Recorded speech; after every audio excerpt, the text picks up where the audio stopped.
Enquiry commission వేసిందో justice L Narasimha Reddy గారి నాయకత్వంలో వారు నాకు వారం రోజుల క్రితం సమాచారం పంపినరు. గతంలో వారు ఇచ్చిన నోటీసులకు సమాధానంగా ఎవరెవరైతే వారికి డిపోజిషన్స్ ఇచ్చినరో వారికి సమాచారం ఇచ్చినరో వాటన్నిటినీ క్రోడీకరిస్తూ వారికి వచ్చిన సమాచారాన్ని అంతా నాకు పంపించి దీనిపైన మీ అభిప్రాయాలు మీ దగ్గర ఇంకేమైనా సమాచారం ఉంటే కూడా ఇవ్వండి అని చెప్పి, మీకు ఇష్టమైతే ఇవ్వండి అని చెప్పి నాకు వారు లెటర్ పెట్టడం జరిగింది. నాకు కమ్యూనికేషన్ ఇవ్వడం జరిగింది, నాకు సమాచారం ఇవ్వడం జరిగింది. నేను దాన్ని ఉపయోగించుకొని వారికి నాకు తెలిసిన సమాచారం నాకు గుర్తున్నంత వరకు, అదేవిధంగా వారికి వచ్చిన సమాచారానికి సంబంధించి గత మా ప్రభుత్వం పైన వారు ఏదైతే విమర్శలు చేస్తూ దాంట్లో ఏదో లోపాలు వెతుకుతూ ఓ అర్థం లేని రాజకీయ ఆరోపణలని గత 10 సంవత్సరాలుగా ఏదైతే చేసిండ్రో వాటినే మళ్ళీ అక్కడికి కూడా వాళ్ళ ఏజెంట్ల ద్వారా పంపించిండ్రు. దానికి సంబంధించిన అన్ని అనుమానాలకు సరిపోయే పద్ధతుల్లో సమాధానం ఇస్తూ వారు మధ్యలో ప్రెస్ పెట్టి చెప్పిన విషయాలపైన కూడా నా అభ్యంతరాలను కూడా తెలియజేస్తూ నేను తిరిగి ఈరోజు వారికి సమాచారం పంపించడం జరిగింది.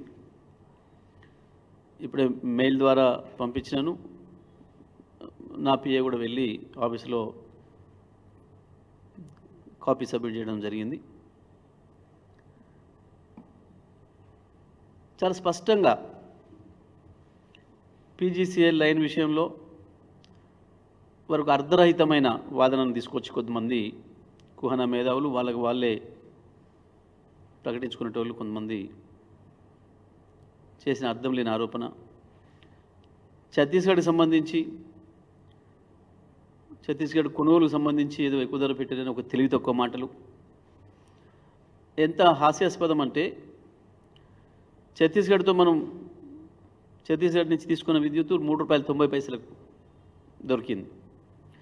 ఆ రోజుకు మనం వివిధ ప్రభుత్వ రంగ సంస్థల నుంచి తీసుకుంటున్న విద్యుత్తుకు కూడా తక్కువలో తక్కువ ₹5 నుంచి ₹17 వరకు చెల్లిస్తున్నాం. ఆ రోజు వరకు నేను ఆధారాలతో సహా అన్ని కూడా వరకు పెట్టడం జరిగింది.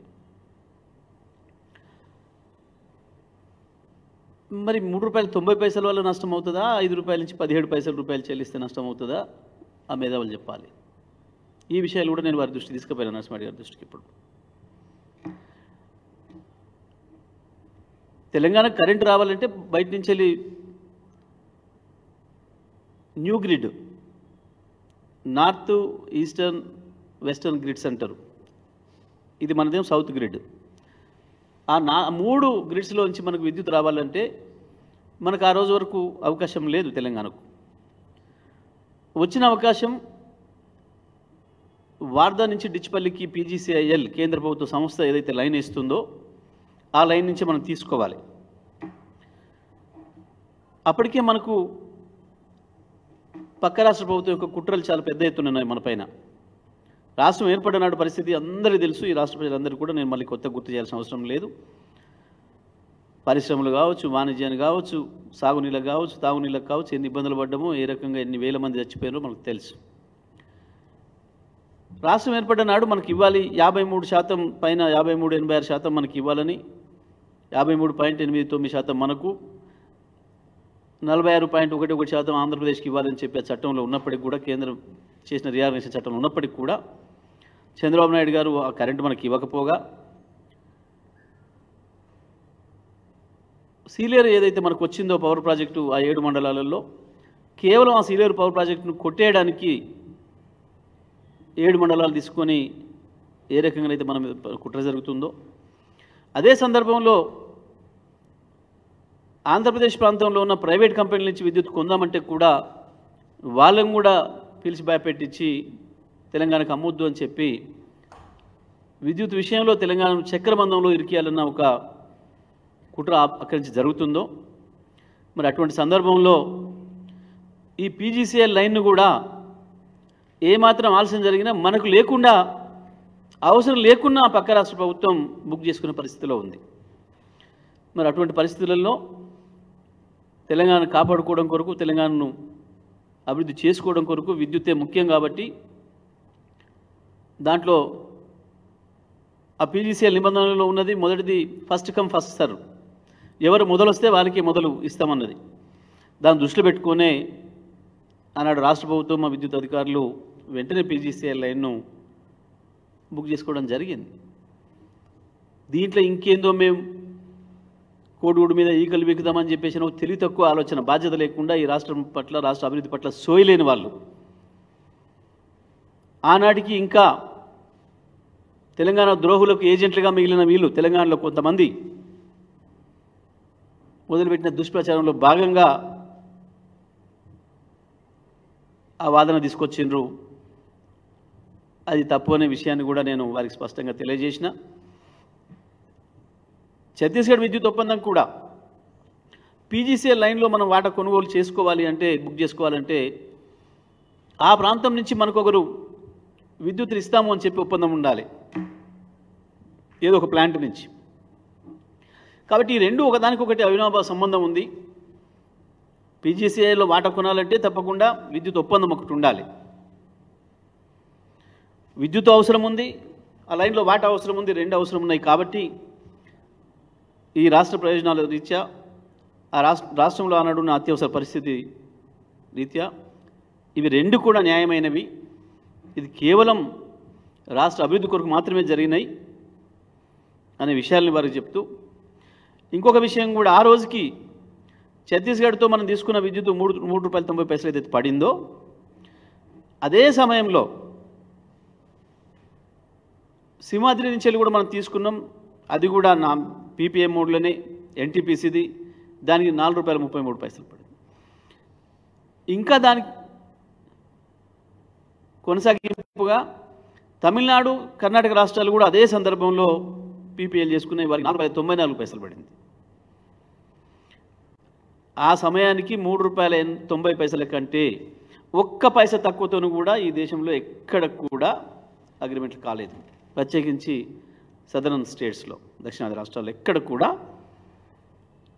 ఎవరిని ఆరోపణ చేసేవాడు, మీరు 3.90 కొన్నారు, ఇగో పక్కన 3.80కి వచ్చింది, 3.50కి వచ్చింది, లేదా 3.89కి వచ్చింది, ఒక పైసా తక్కువైందని చూపించాలి ఏదైనా ఆధారం. ఇది ఏది లేకుండా ఊరికైనా కేసీఆర్ గారి పైన బురద చల్దామని, అప్పుడు ప్రభుత్వం పైన ఏదో బ్లాక్ స్పాట్ వేద్దామని, ఇది కేవలం తెలంగాణ అభివృద్ధిని ఓర్వలేని వాళ్ళు చేసిన కుట్రలో భాగం తప్ప ఇంకోటి కాదు అనే విషయాన్ని కూడా వారికి చెప్పడం జరిగింది. ఇంత స్పష్టంగా ఉన్నాయి వాస్తవాలు అనే విషయాన్ని కూడా వారికి తెలియజేయడం జరిగింది. అదేవిధంగా భద్రాద్రి సబ్ క్రిటికల్ టెక్నాలజీ అని మాట్లాడుతున్న వాళ్ళు నిజంగా వాళ్ళు సోయి ఉంటే ఇవాళ ఏం జరుగుతుందో ఈ దేశంలో ఒకసారి చూడాలి. సబ్ క్రిటికల్, సూపర్ క్రిటికల్ టెక్నాలజీలకు సంబంధించి అసలు ఇవాళ సబ్ క్రిటికల్ టెక్నాలజీకి సంబంధించిన చర్చ అర్ధరహితమైపోయింది. ఈ మధ్యకాలంలో కేంద్ర ప్రభుత్వం సూపర్ క్రిటికల్ టెక్నాలజీతో వచ్చిన ప్లాంట్ను కూడా 50% PLFతో నడపవచ్చు అని చెప్పేసి మేము ఇచ్చింది, నడపాలి అని. అంటే ఏంది, 800 మెగావాట్లు పూర్తి స్థాయిలో విద్యుత్ ఉత్పత్తి చేస్తేనేమో బొగ్గు కొంచెం తక్కువ కాలుతుంది, ఫ్యూల్ కొంచెం తక్కువ కాలుతుంది, తక్కువ ఎమిషన్స్ వస్తాయి. ఆ రోజు పెట్టింది దానికే. కానీ ఇవాళ ఏం జరుగుతుంది, కేంద్ర ప్రభుత్వం ఇచ్చిన మెమో వల్ల దాంట్లో 400 మెగావాట్లే ఉత్పత్తి చేస్తే ఇక ఆ టెక్నాలజీకి అర్థం లేదు. సబ్ క్రిటికల్ టెక్నాలజీ వల్ల ఏం ఎమిషన్స్ వస్తాయో దీనివల్ల కూడా అంతే వస్తాయి. సింపుల్గా అర్థం కావాలంటే కారును మీరు టాప్ గేర్లో పోయి 80-90 కిలోమీటర్ స్పీడ్తో పోతే మీకు ఎంత ఫ్యూయల్ కాలుతుంది, ఎంత వేస్ట్ అవుతుంది, ఎంత లాభం జరుగుతుంది. అదే మీరు ఫస్ట్ సెకండ్ గేర్లలో పోతే ఏం జరుగుతుంది? సూపర్ క్రిటికల్, సబ్ క్రిటికల్ అంటే ఇంతే, ఇందులో ఏం తేడా లేదు. ఆ రోజుకు మనకున్న పరిస్థితులలో ఒకటేసారి ఇచ్చినాం. మాకున్న అత్యవసర పరిస్థితులలో ఎంత వీలైతే అంత తొందరగా విద్యుత్ సమస్య నుంచి బయటపడాలి. ఎందుకంటే ఇవాళ మనిషికి విద్యుత్ అనేది జీవితంలో ఒక భాగం అయిపోయింది. అది లేకుండా మనిషి కదిలే పరిస్థితి లేదు, అభివృద్ధికి చక్రం ఒక అడుగు కూడా తిరిగే పరిస్థితి లేదు, ఒక రౌండ్ కూడా తిరిగే పరిస్థితి లేదు. మరి అటువంటి పరిస్థితులలో అన్నిటికీ మూలం విద్యుతే. కాబట్టి మొదలు ఈ రంగాన్ని సరిచేయాలని చెప్పి కేసీఆర్ గారు ఆ రోజు ఒక దూరదృష్టితోని ముందు విద్యుత్ రంగంపైనే దృష్టి పెట్టి చర్యలు ప్రారంభం చేశారు. మరి విద్యుత్ తీసుకోవాలి, ఒకవైపు తాత్కాలికంగా ఇక్కడక్కడ దొరికిన కొనుగోలు చేసినా మరి శాశ్వతమైన సమస్య పరిష్కారం అంటే విద్యుత్ ప్రాజెక్టులు మనమే నిర్మాణం చేసుకోవాలి. అది కూడా ప్రైవేట్ వాళ్ళకి ఇచ్చి లేని సమస్యలు తెచ్చుకోవద్దు, మన ప్రభుత్వ రంగ సంస్థ జెన్కో ఆధ్వర్యంలోనే నిర్మాణం చేయాలని చెప్పి తీర్మానం చేసి మనం ప్రయత్నం చేస్తున్న క్రమంలో కేంద్ర ప్రభుత్వ రంగ సంస్థ BHEL ముందుకొచ్చింది. BHEL గురించి తెలుసు, భారతదేశమే గర్వించదగ్గ నవరత్నాల్లో ఒకటి. వారు ముందుకు వచ్చి మేము నిర్మాణం చేస్తామని వచ్చినారు. వారిని అప్పుడు ముఖ్యమంత్రి గారు ఒక మాట అడిగారు, మీరు తక్కువలో తక్కువ ఎంత సమయంలో పూర్తి చేస్తారో చెప్పండి అని. వారు చెప్పిన మాట, ఇప్పటి వరకు భారతదేశంలో ఏ ప్లాంట్ కూడా 6 నుంచి 10 సంవత్సరాల కాలంలో పూర్తయినే లేవు, కానీ నిబంధనల ప్రకారం 48 నెలల్లో పూర్తి చేయాలని ఉంది, సూపర్ క్రిటికల్ టెక్నాలజీదైనా ఇంకొకటైనా. కాబట్టి మేము సూపర్ క్రిటికల్ టెక్నాలజీది మీరు ఇచ్చినా తక్కువలో తక్కువ 48 నెలలు తీసుకుంటాం, అది కూడా రికార్డే మేము చేయగలిగితే. ఎవరు కూడా చేయలేదు ఇప్పటివరకు, ఎక్కడ కూడా కాలే భారతదేశంలో. అయినా మా ప్రయత్నం చేస్తాం, మీరు కూడా ఇంతగా ఉన్నారు కాబట్టి ఆతృతతో నేను చెప్పాను. అదే సందర్భంలో మా దగ్గర 270 మెగావాట్లు ఉత్పత్తి చేయగలిగిన సబ్ క్రిటికల్ టెక్నాలజీతో ఉన్న ప్లాంట్లు 4 రెడీగా ఉన్నాయి, మెషినరీ ఎక్విప్మెంటు. మీరు చేయమంటే మీరు అవకాశం ఇస్తే కరెక్ట్ 2 సంవత్సరాల కాలంలో పూర్తి చేస్తాం. కేంద్ర ప్రభుత్వ చట్టం ఏదైతే ఉందో 2017 మార్చి చివరి నాటికి పూర్తి చేయాలని చెప్పి ఆ సమయంలోనే పూర్తి చేస్తాం, ఎక్కడ ఆటంకం లేకుండా మా బాధ్యత మేము ఇస్తామని చెప్పాను. మరి ఒక 2 సంవత్సరాల ముందు 1080 మెగావాట్లు రావడం అంటే నిజంగా కూడా మనకు అది చాలా అదృష్టం. ఆ రోజుకి చాలా గొప్ప విషయం. ఎందుకు అప్పటికే లక్షలాది జనరేటర్లు హైదరాబాద్ నగరంతో సహా పట్టణాలు పట్టణాలు తేడా లేకుండా, ఒక వాయు కాలుష్యమే కాదు శబ్ద కాలుష్యం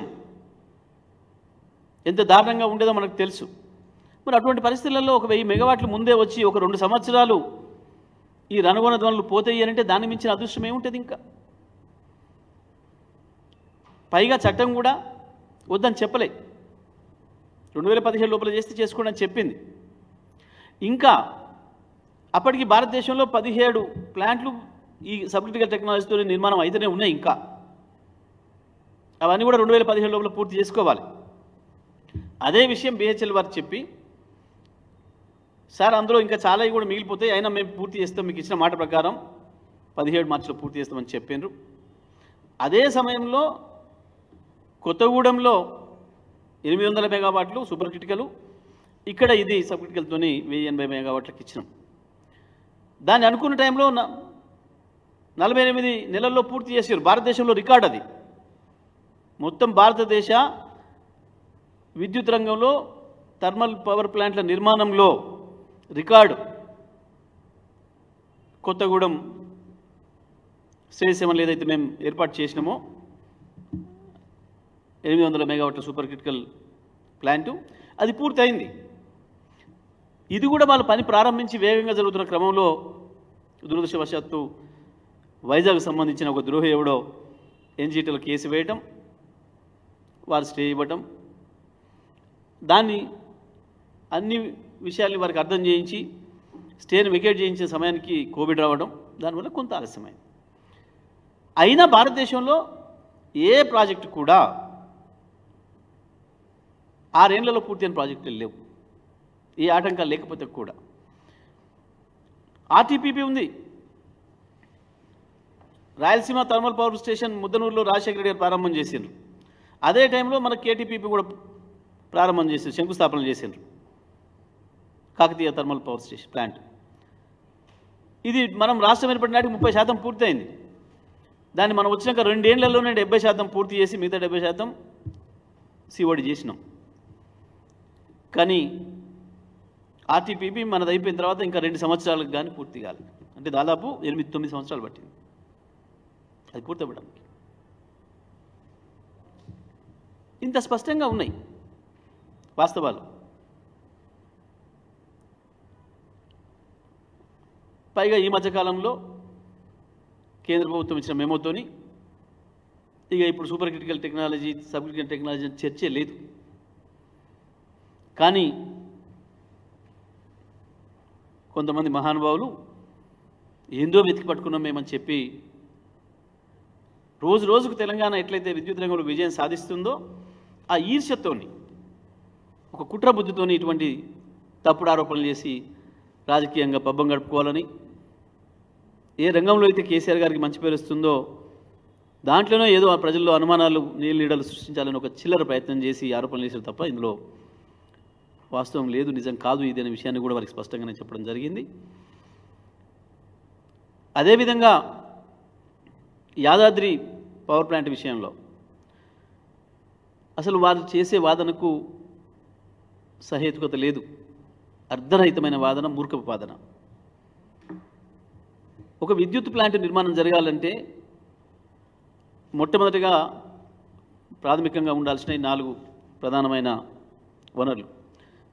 1 భూమి, 2 నీరు, 3 రోడ్డు మార్గం, 4 రైలు మార్గం. ఇవి ప్రధానమైనవి వాళ్ళు ఎక్కడ చేయాలన్నా. ఆ తర్వాత అంతర్జాతీయ బొగ్గు కూడా దిగుమతి చేసుకోవాల్సిన అవసరం ఉంది కాబట్టి కేంద్ర ప్రభుత్వం ఇచ్చిన నిబంధన ప్రకారం పోర్టులు కూడా అందుబాటులో ఉండటం అనేది. ఇంకొకటి ఇంకా ప్రధానమైనది దీంట్లో, ఈ ఉత్పత్తితోనే ఏదైతే యాష్ వస్తుందో, ఫ్లై యాష్ వస్తుందో దాన్ని డిస్పోజల్ చేయడం అనేది ఇమ్మీడియట్గా వెంటనే చేయాలనేది ఎన్జిటి కండిషన్ కూడా. ఇవన్నీ అనుకూలంగా ఉన్నది దామరచర్ల ప్రాంతం. అక్కడ ప్రభుత్వ భూమి దొరికింది, అందుబాటులో నీళ్లున్నాయి, పోర్టుల నుంచి కూడా అవసరమైతే కావాల్సిన రోడ్ మార్గం ఉంది. అటు కృష్ణపట్నం కావచ్చు, ఇటు మచిలీపట్నం కావచ్చు, ఒంగోలు, చీరాల కావచ్చు.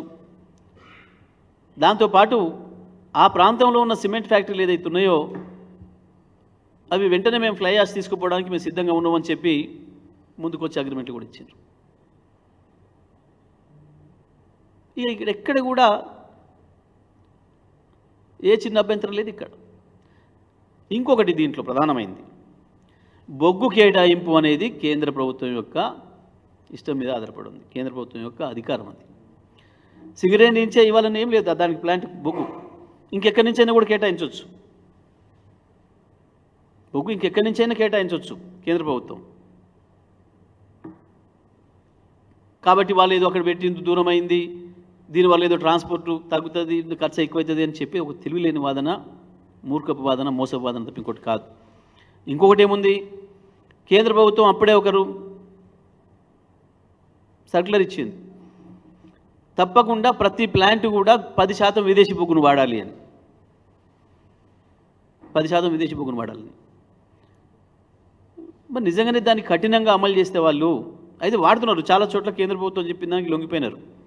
మనం ఒక్కరమే సింగరేణి మన చేతిలో ఉంది కాబట్టి అని చెప్పి మేము తీసుకోము, మీరు చెప్పింది కేంద్రం చెప్పినట్టుగా విదేశీ బొగ్గు తీసుకుంటే ధర ఎక్కువ అవుతుంది, మాకు అవసరం లేదు అని చెప్పి సింగరేణి వాడుతున్నాం. కానీ నిజమే కేంద్రం కనుక కఠినంగా అమలు చేస్తే వాళ్ళు ఇచ్చిన నిబంధన విదేశీ బొగ్గు తేవాల్సి వస్తుంది. మరి తేవాల్సి వచ్చినప్పుడు తప్పకుండా పోర్ట్లకు దగ్గర అదే ఉంటుంది.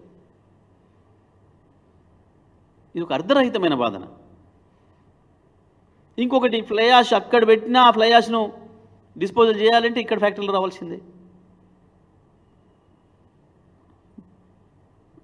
అలా బొగ్గు అక్కడనే ఉంది అనుకుంటే ఫ్లై యాష్ ఇక్కడికి రావాలి. ఇవాళ ఇక్కడే ఉంది కాబట్టి ఈజీ ఉంది డిస్పోజల్ కూడా.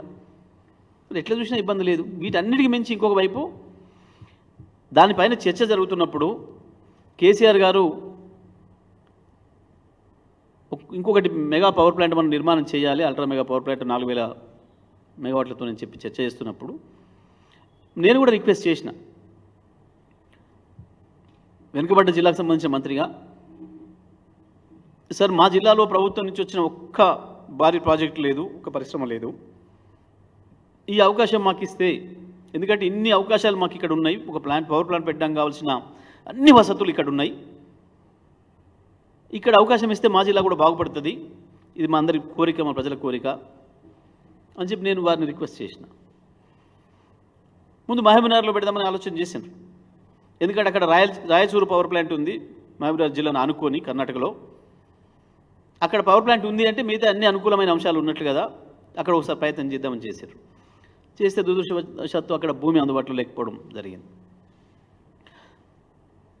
వెనుకబడ్డ ప్రాంతాల్లో కూడా అభివృద్ధిని సమానంగా తీసుకురావడం అనేది ఒక విజనరీ ప్రభుత్వంకు ఉండే లక్షణం. ఇవాళ మనం చూస్తున్నాం దేశవ్యాప్తంగా, ప్రపంచవ్యాప్తంగా, ఆయా దేశాలు కావచ్చు, ఆయా రాష్ట్రాలు కావచ్చు, అభివృద్ధి విషయంలో ప్రాంతాలలో తేడా వస్తే ఏం జరుగుతుందో మనం చూస్తున్నాం. మరి ఇటువంటి సందర్భంలో మొత్తం 70 ఏళ్ల నుంచి వెళ్ళి అనాదరణకు గురై, నిరాదరణకు గురై నాశనమైన వ్యవసాయం ఒకవైపు, సాగునీళ్ళు పక్కన పెడితే కనీసం తాగునీళ్ళు లేక ఫ్లోరైడ్తో నాశనం అయిపోతున్న జిల్లా, ఒక్క పరిశ్రమ అనేది లేక, ప్రభుత్వం నుంచి ప్రోత్సాహం లేక, ఉపాధి అవకాశాలు లేకపోయిన జిల్లా, మరి అక్కడ ఒక పెద్ద పవర్ ప్లాంట్ తేవడం అనేది అది ఒక ఆర్థిక అభివృద్ధి కేంద్రం మాకు. తప్పకుండా ఇవాళ మా జిల్లా ఆర్థిక ముఖ రూపం మారిపోతుంది, అది అవసరం. ఇంత స్పష్టంగా ఉంటే వాస్తవాలు ఒక చిల్లర మాటలతోని ఇంత పెద్ద లక్ష్యాన్ని చేరుకున్న ప్రభుత్వాన్ని, కేసీఆర్ గారిని అభినందించాల్సింది పోయి, ఒక దుర్మార్గమైన, ఆధారం లేని, అర్ధరహితమైన ఆరోపణలు చేస్తూ వారు ఈ చర్య చేస్తూ ఉన్నారు. ఇంకొకటి కూడా ఇదే సందర్భంలో,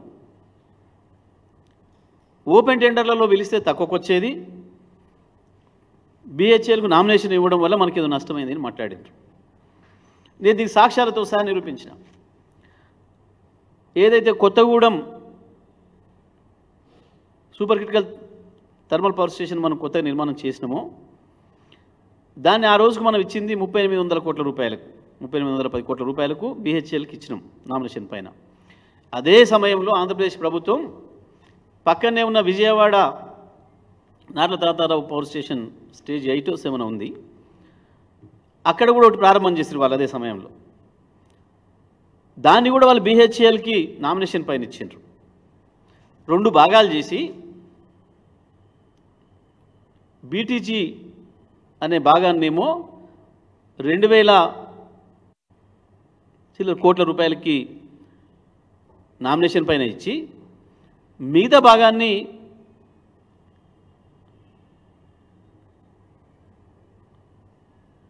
మనకంటే 800 కోట్ల రూపాయలు ఎక్కువ ఇచ్చిండ్రు. ఓపెన్ టెండర్లు పిలిస్తే 800 కోట్లకి ఎక్కువ అయింది. మళ్ళీ అదే సందర్భంలో కృష్ణపట్నంలో దామోదరం సంజయబాయ పవర్ ప్లాంట్లో అక్కడే ఒకటి ప్రారంభం చేసిండ్రు, అదే కెపాసిటీతో 800 మెగావాట్లతోని. అక్కడిచ్చింది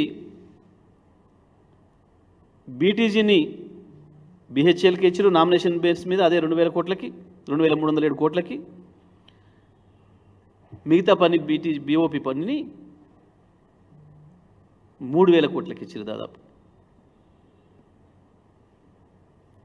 1150 కోట్లు ఎక్కువకి ఇచ్చారు తెలంగాణ కంటే. బిహెచ్ఎల్కు 3800 కోట్లకి ఇవ్వడం వల్ల నష్టం జరిగిందా? పక్కలతో పోలిస్తే ఇంకెక్కడైనా ఇంతకంటే తక్కువకు ఎక్కడైనా జరిగినట్టు చూపిస్తారా మీరు ఎవరైనా? ఎక్కడ చెప్పాలి మనం? నువ్వు నష్టం చేసినావు అని అంటే, నువ్వు రూపాయి కొన్నావు, ఇక్కడ 90 పైసలకి వచ్చింది అన్నప్పుడు దాన్ని నష్టంగా భావిస్తావు. కానీ పక్కనోడు రూపాయి పావులో తెచ్చింది, మనం రూపాయికి తెస్తే అది నష్టం ఎట్లయితుందో చెప్పాలి వీళ్ళు. ఊరికనే ఒక బురద జల్లి రాజకీయ నాయకులు చేసిన ఆరోపణలు చేసారు తప్ప ఒక్కదానికి కూడా ఆధారం లేదు వాళ్ళు చెప్పిన దానికి. కానీ దురదృష్టం ఏంటంటే, ఇవి ఏవి వినకముందే, తెలుసుకోకముందే రెండో వైపు వారు ఒక్కరి వైపు విని వారు మాట్లాడడం బహిరంగంగా ప్రజలకు ఒక తప్పుడు సంకేతాలు ఇవ్వటం, నష్టం జరిగిపోయిందనే భావనను వ్యక్తీకరించడం, ఇక నష్టం అంచనా వేయటమే అనే మాట చెప్పడం, దాంతో తెల్లవారి 6,000 కోట్ల నష్టం జరిగిందని ఒక ఆయన వేసాడు. 7,000 కోట్ల అగ్రిమెంట్ అయితే 6,000 కోట్ల నష్టం జరిగింది అని, 7,000 కోట్ల చెల్లింపులు అయితే 6,000 కోట్ల నష్టం జరిగింది అని. మరి దానిపైన కూడా విచారణ జరగాలి కదా. నువ్వు ఏ అంశంపైన అయితే విచారణ చేస్తున్నారో మీరు, దానిపైన ఒకరు ఈ రకమైన వార్త ప్రచురించినప్పుడు మరి ఇది మీకు ఏ ఆధారంలో మాట్లాడుతున్నారు, మీకు ఎవరిచ్చిన లెక్క, ఇది ఎట్లా వచ్చింది చెప్పండి మాకు అని చెప్పి వాళ్ళకు కూడా నోటీస్ ఇచ్చి వాళ్ళు పిలవాల్సిన బాధ్యత వారిపైన ఉంది. మా ప్లాంట్ల నిర్మాణానికి సంబంధించి దాని ఆలస్యానికి సంబంధించి కావచ్చు, ఇంకో దానికి సంబంధించి కావచ్చు, అనుమతులకు సంబంధించి కావచ్చు, ఛత్తీస్గఢ్ నుంచి ఒప్పందం కేసీఆర్ ఒకరు రాసుకోలే కదా. కేసీఆర్ గారికి రమణ సింగ్ గారికి మధ్యన కదా ఏమో అయింది. మరి ఆ రోజు ఉన్న దాంట్లో భాగస్వాములు అందరినీ విచారణ చేయాలి. ఇది ప్రాథమికమైన సూత్రం, సహజ న్యాయ సూత్రం. మరి వాళ్ళు ఎవరు పిలవలే. ఒకవేళ ప్లాంట్ నిర్మాణంలో ఏదైనా జరిగింది అని అనుకున్నప్పుడు దానికి అనుమతి ఇచ్చిన వాళ్ళు కేంద్ర మంత్రులు, కేంద్ర అధికారులు, ఆలస్యం అవడానికి కారణమైన ఎన్జీటీ లేదా ₹3.90 ధర నిర్ణయించిన ఈఆర్సీ, ఇంతమంది భాగస్వాములు ఉన్నారు. మరి భాగస్వాములు అయిన వాళ్ళు అందరినీ విచారణ చేయకుండా, లేదా 6,000 కోట్ల నష్టం జరిగింది అని చెప్పిన వాళ్ళు, మరి వీళ్ళందరినీ పిలిచి మీ ఆధారాలు ఏంది, మీరేం ఆధారాలతో మాట్లాడుతున్నారు, ఎందుకు మాట్లాడుతున్నారు అనేవి తెలుసుకోకుండానే వారు చెప్పడం ఏదైతుందో ఇది సరైనది కాదని, విచారణ సరైన పద్ధతిలో జరుగుతున్నట్లుగా నేను భావించడం లేదు అని చెప్పి వారికి సమాధానం చెప్పడం జరిగింది. ఈరోజు నాకు 7 రోజులు అవుతుంది కాబట్టి వారు ఇచ్చిన సమయం ఈరోజు వారికి పంపించడం జరిగింది.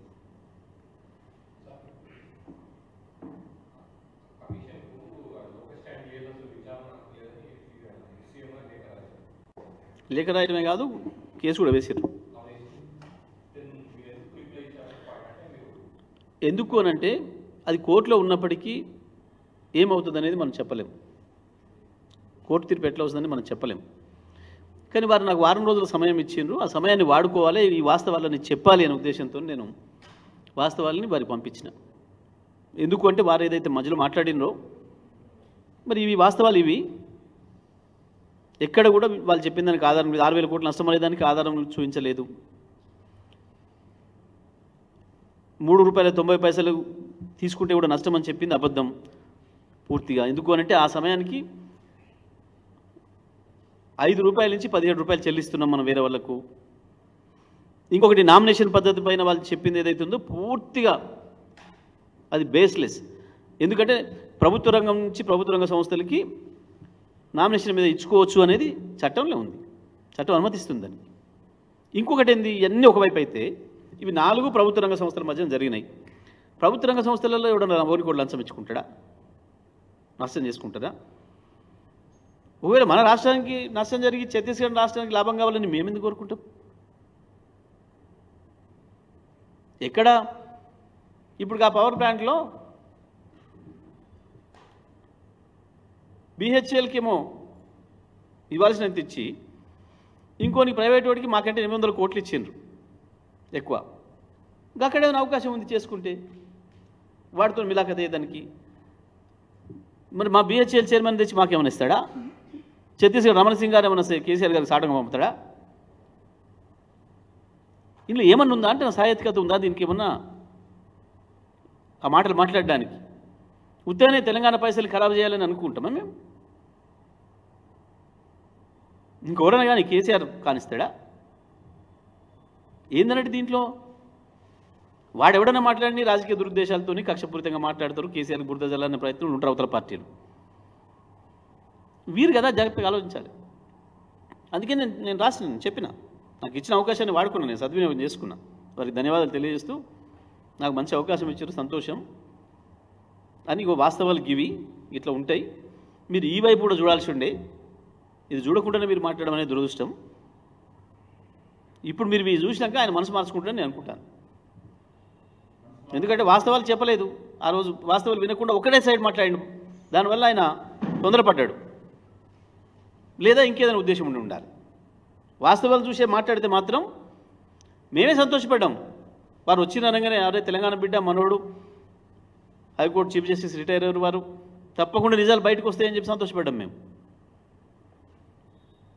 కానీ ఆ రకంగా మాట్లాడడం అనేది దురదృష్టకరం. అది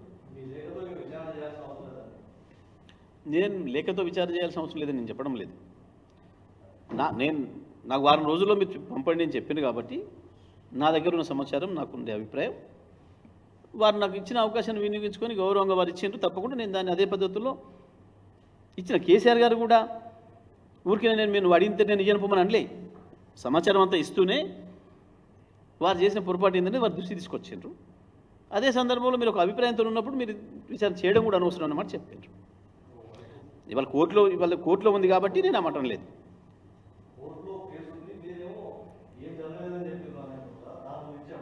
అవును, అది చెప్పే హక్కు నాకుంది, ఎందుకంటే వారే ఇచ్చారు నాకు అవకాశం. వారు ఇచ్చిన అవకాశాన్ని నేను సద్వినియోగం చేసుకొని ఇచ్చినాను.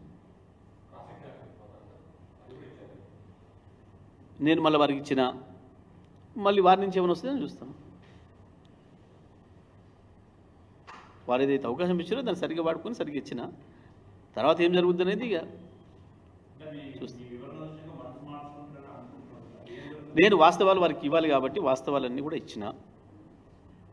ఇంకా మిగతా వాళ్ళని విచారించలేదనే విషయాన్ని కూడా వారికి గుర్తు చేసిన. ఏం జరుగుతుందో చూద్దాం.